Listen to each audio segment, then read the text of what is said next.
Assalamu alaikum wa rahmatullahi wa barakatuhu, and welcome to season 4 of This Stays Between Us. And This Stays Between Us is a podcast that I started on the 15th of August last year, and today it's the 13th of July, so nearly, we're talking like just under 11 months, and I'm recording season 4. Now, the interesting thing is about recording season 4, this episode that I wanted to do was on tawakkul, and just now I was recording it and then the audio stopped saving and I was like, I really wanted to scream and be like, why? And then I had to remember that I'm doing an episode on tawakkul, so I can't really go screaming. I've got to have faith, I've got to trust. So yeah, I feel like every time I do an episode on a certain topic, it just comes back to test me, and I'm like, oh, okay, this is fun. But yeah, such is life. How are you? How are you doing? How's life going for you? Yeah, I shall begin my little insightful talk, I guess. So, I'm gonna go into serious mode now, because tawakkul is a very serious topic. But it can be understood in a very simple way, provided you switch on your brain a little bit and turn down the thoughts in your head that like to constantly rationalize everything. It's doable. Okay, let's begin. I'd like to start with the most difficult yet affirming truth. One day, we will all die. One day, I'll leave this world and I want to know that I departed having given something good to it. And what better than to share my little musings on tawakkul? I think of tawakkul like a precious gemstone. In this dunya, we want diamonds, we want sapphires, we want rubies, but there is no gemstone more beautiful than a heart that can fully trust Allah. I'm a woman who loves sequins, I love sparkly embroidery, and I love seeing the world in bright colours. But I know that the most beautiful thing that I can acquire is the radiant nur that comes from having a heart that fully surrenders to Allah. Sometimes, in this dunya, we face endings, whether it be losing a loved one or an illness we are battling. Something we love deeply can come to an end. And throughout life's most stinging trials, the name of Allah that I have clung to most closely is Jabbar. Commonly translated as the Compeller, it also carries the profound meaning of the Restorer. It refers to Allah subhanahu wa ta'ala's gentle divine ability to completely and fully repair what has been broken. Now, as an engineering student, the name Jabbar always makes me think of algebra.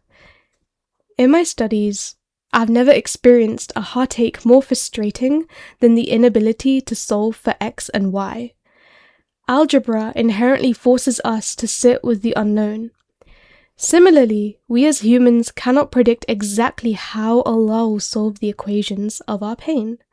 We must simply have absolute, unyielding trust that He will.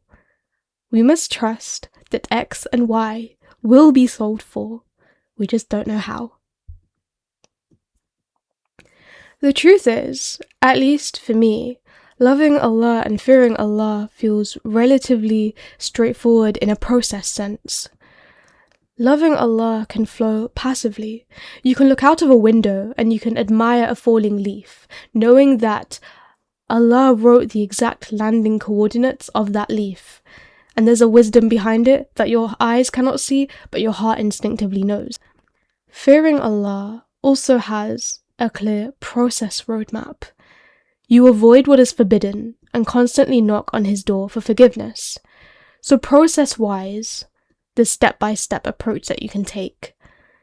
But the real kernel of difficulty, at least for me, because I'm a process-oriented person, the piece that is so often lost in translation, probably for me and for you, is trusting Allah. What does it mean to actively trust in Allah? And how can the act of trusting Allah be embedded in everyday life? And no, I'm not an expert, that's for sure.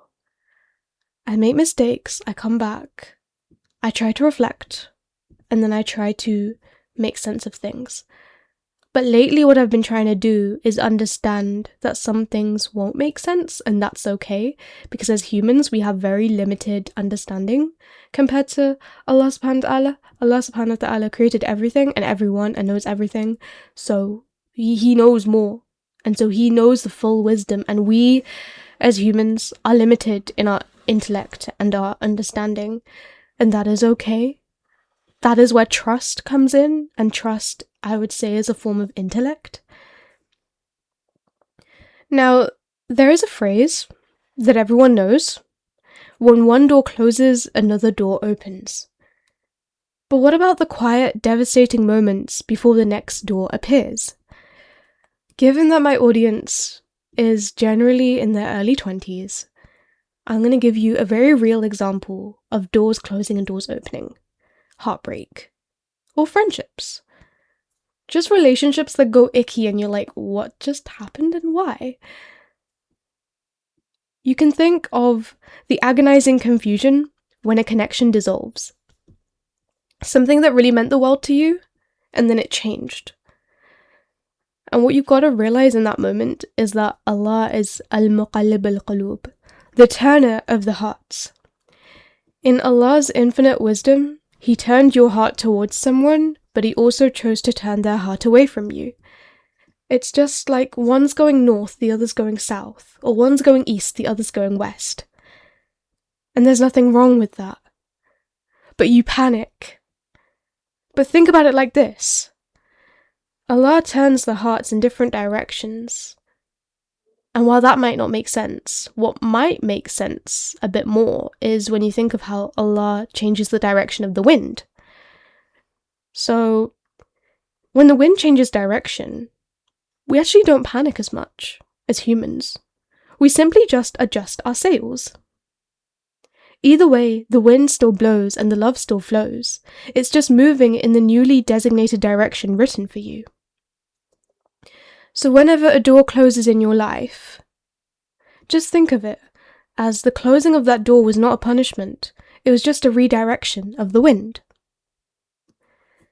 Now, having tawakkul means to trust that the one who changed the trajectory of your plans has directed you to a plan that is far better than what you could have written for yourself.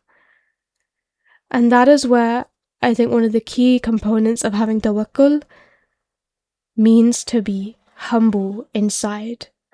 And to humble yourself is a process where you have to chip away at your ego. Like imagine a person who carves blocks of ice and chips them to make different things. You have to chip away at your ego. You have to chip away at the ice in your heart so that you can fully trust that what Allah has written for you is better for you than what you could have written for yourself. And that humility will help you to make sense of, not necessarily make sense of, but to come to terms with the fact that you're not in control, and that's okay. You don't know what's coming next, and that's okay. You don't know how to solve for X and Y, but you know X and Y will be solved anyway. So yes, having tawakkul means to trust. It means to humble yourself and to know that Allah has got you. He knows what's best for you. And no experience that comes your way is going to completely debilitate you. Having tawakkul leads to an immense sense of peace, and that peace is a really beautiful thing to carry in your heart. As Muslims, we believe about Jannah, and we believe about the next life. So this life, this earthly life, is very temporary, it's transient, it's described as akin to a play. It will end, it will be short, it will be brief. So when you're thinking about what you're going to take to the next life, you've got to pack lightly. And one of the lightest things you can carry is peace in your heart. It doesn't matter if there's a storm around you. You have to guard that heart of yours, because the heart that fully trusts Allah is a beautiful gemstone to carry. It's rare, it's precious, and it's incredibly light. It fills you up with a lot of light. And so, what you really want to do is think about how can you pack lightly for the next life, And it means not getting attached to whatever worldly situations you're in, and to trust that Allah will get you through it. Either left, right, center, upwards, downwards, you don't know, but you know you will get there. And letting go. And think about how light you feel when you let go. When you hand your problems entirely to Allah, you give them to Him, and you're like, it's okay, this is out of my hands. Allah is Jabbar, the restorer, the divine restorer. He will fix whatever's going wrong. Or He'll provide me with something better, because He is also Al-Wahhab.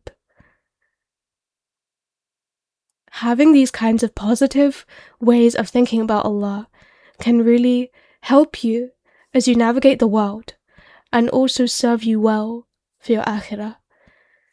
I remember I went to a halaqah once, and this sister said that her nani said that the heart has a God-shaped hole inside, and people try to fill that hole with so many things that just don't fit that God-shaped hole.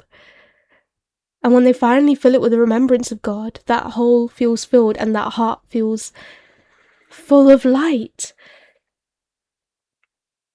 And if there's one thing that I want you to take from my little ramblings today, it's that A, there is no gemstone more precious than fully trusting Allah. That gemstone is your heart as it glows and it's filled with so much trust and peace. That is beautiful. That is so rare. And that is what makes it so precious and hard to find. Work on acquiring that. And 2, remember that it's okay for things to change direction. Because when the wind changes direction, you don't panic. You just adjust your sails, or you wear a coat, or you choose to go out a different day. There are ways around shifting directions. And 3, whenever your heart feels empty or there's a storm going on around you, fill it with a huge, huge dose of remembering Allah. And I don't know why I use the word dosage, but it makes me think of medical terms, and it makes me think of how we always want a cure for our sadness and our grief, and what better than to fall deeper in love with the one who created you, the one who knows your pain more than you do. So, you know how earlier I said how I was recording this episode and it didn't fully record and I had to have tawakkul in that moment? Well, alhamdulillah, today it has recorded. And yeah, I hope you like my little ramblings. I hope they help you in your little journeys in life. And see you for another episode soon. I think next week or the week after, I'm going to be talking about marriage and motherhood, and the little musings that I have regarding that. So yeah. Assalamu alaikum warahmatullahi wabarakatuh, and see you for another episode soon.